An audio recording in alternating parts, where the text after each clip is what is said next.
Hi, how are you? I hope you're good. Today I come to you with a really quick book review, a book called Beneath the Citadel by Destiny Soria. Sorry if there's a glare, but this is a library book. I actually picked this up about a week ago, based on the cover alone. Yes, the cover, I made eye contact with this cover at the library and I said, whoa, you look weird and strange, because I mean, look at it, it's weird, it's strange, you know? But I thought it looked really interesting and I needed to know what was on the inside. So I took it home and I read it and I found out that it is a standalone fantasy, which I was pleasantly surprised with, because honestly most fantasy is a bazillion books long in, you know, their series and whatnot, and I mean I enjoy that, but sometimes I just like to move on to the next book and story, you know what I mean? So this was a nice surprise. As for the author, Destiny Soria, I don't know a lot about her, if anything. Her other book is called Iron Cast, and I don't know anything about that book, but if you have read it and have thoughts, let me know. Should I read it? Thank you. But anyway, today we're going to talk about Beneath the Citadel. This book takes place in the city of Eldra, and this city is ruled by this sort of ancient religious high council, and they are able to keep this whole city in their grasp and keep everyone within their power and to have a hold on them, because they constantly see the future.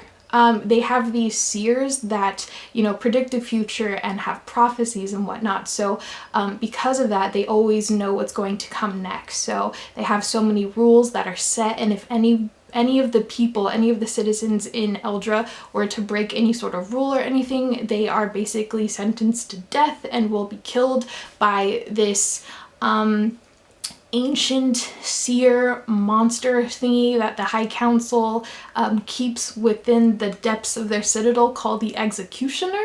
He's a scary dude, and so they send people that break rules to him, and he takes all of their memories basically, and then they die. So kind of depressing in that aspect. So over the years there's been sort of rebellions that, you know, come forth and try to take down the High Council, but it never works because the High Council always sees what's going to happen, right? So this story follows a group of teens, the children of some rebels that have, you know, lost recently. A couple parents have died, so some of these children are sort of just trying to take what their parents believed in. They're trying to, even though their parents failed, they're trying to take that and keep that going. They're trying to not let what their parents believed died, right? So our main characters are Casa, Newt, Vander, and Alice, and they are an interesting bunch of characters. Casa is really strong-headed. She's the leader, and she's just like the kick-ass female, typical character that you have. And then you have Alice, which is sort of, she's insecure in her abilities. And then you have Vander, who's kind of like your, not necessarily a bad boy, but he's kind of like your snarky character. And then you have Newt, who's sort of the runt of the group, you could say, but he's really intelligent and smart as well. And so we follow these kids as they try to continue what their parents tried to do before, and they try to take down this council and take down the Executioner. And that's the story basically. I think it's kind of confusing, but I tried to describe it in a way, sort of, kind of. I really enjoyed this book a lot. I think it brought a lot of interesting topics to the table, and it made you think about a lot of things. So one thing this book did really well is it brought up the topic of revenge, and how is revenge really worth it in the end, if it kind of makes you question your own morals, or if it's going to hurt people that you love in the end, if it's going to hurt innocent people. This book deals a lot with memory, and how it's just so interesting on how what your memory is to you, and how you will be affected if certain memories of yours are taken away. Who are you without your memories? Who are you without that person that you once were? What are you without that, you know? Are you a blank canvas, or are you this person that is there to start anew? It's really interesting in that way. And then I love this book, how it handled the topic of death in a way, and how the future is never certain, and how things are always up in the air, and you know, things can be set in stone, but at the end of the day, like you are on your own path, sort of thing. So I really just enjoyed all of those questions that this book was, you know, playing around with.